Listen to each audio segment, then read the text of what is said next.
Me, myself, and the piano over here.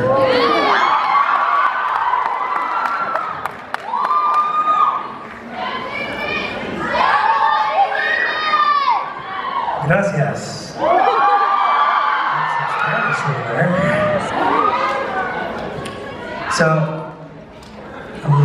So we were talking about just, beauty, beautiful, and all that, and just kind of.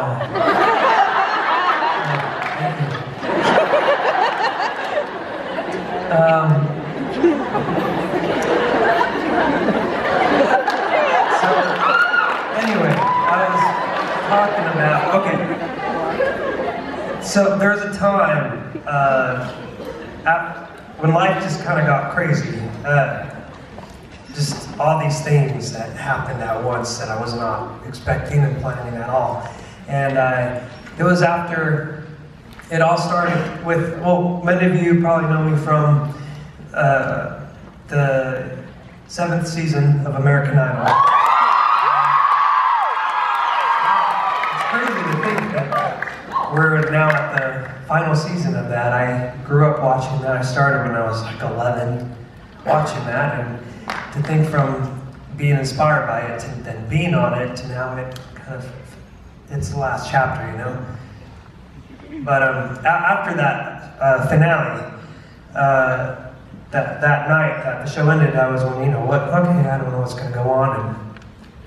And that same night I got signed, and I had all these people come into my room and said, okay, this is all going to happen to you now. And then I started recording and released a single, released an album, and started touring, and just all these things started happening. It was just crazy. And one of those things, I started doing a lot of interviews, and I think of a time when I was working on my second album, The Other Side of Down, and I was doing phone interviews with a bunch of teenage magazines. And a lot of them are just always interviews with the teen magazine. And I'm sure, probably a lot of you read those same teenage magazines,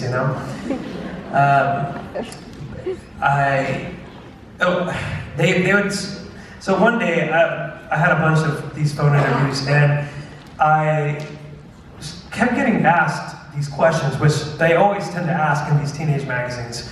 They said, so one of them I just finally got kind of fed up with, because they were all asking things like, oh, so do you like blondes or brunettes? What do you prefer, brown eyes, blue eyes, or green eyes? And I was like, well, with hair color, to be honest, half the time I don't even know what a gal's hair color is. And I started telling, kind of the whole thing that I was telling y'all about with the beautiful, I started kind of telling this lady, I said, you know what, whether she's a blonde or brunette or a redhead, I don't think that's gonna really make a difference on whether she loves me or not, and if she loves me for me. And what I would hope is, whoever I end up marrying, I hope that I'll be with her forever. So 40 or 50 years from now, we're both going to have the same hair color. So that's, what difference does it make?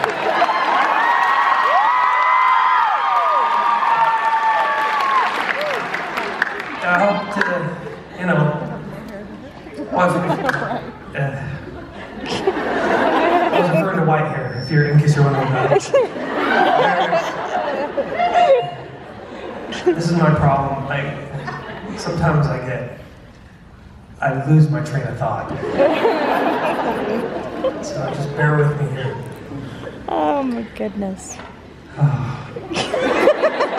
only like a big gap here.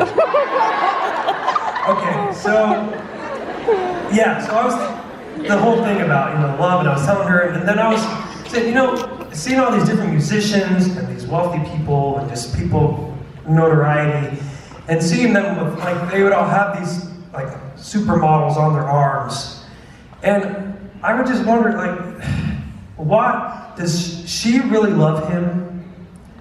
Or does she just love what's around him? What he has? Or just the way other people are looking at him? And does he really love her? Or does he just think she's hot? And I would get really bothered seeing a lot of these musicians that I knew would go, and they would even have like different girls in different cities. They would just go like, oh, she's hot, let's bring her backstage, and just, you know, and then just do whatever, you know, sometimes musicians will do. And I just think, I don't like that. I'm really bothered by it because I really hope, you know, because maybe 10, 20 years from now, I'm gonna be just, who knows what I'm doing. Maybe y'all will not know who I am. And I would hope that whoever I marry will love me regardless of what's going on and how many people know me and are, you know, my face is everywhere, or if it's not anywhere. I would hope that she still loves David. So I told the interview lady all of this whole spiel, and she said, "Oh, that's so sweet. But really, do you prefer blondes or brunettes?"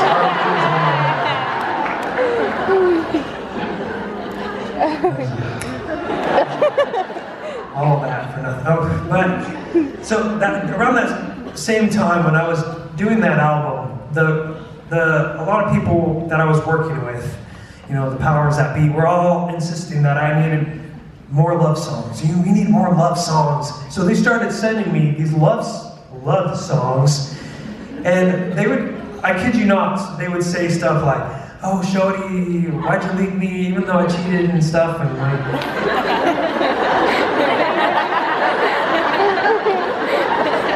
I was like, okay, there's something about love, but that's not it. You know, you call this a love song?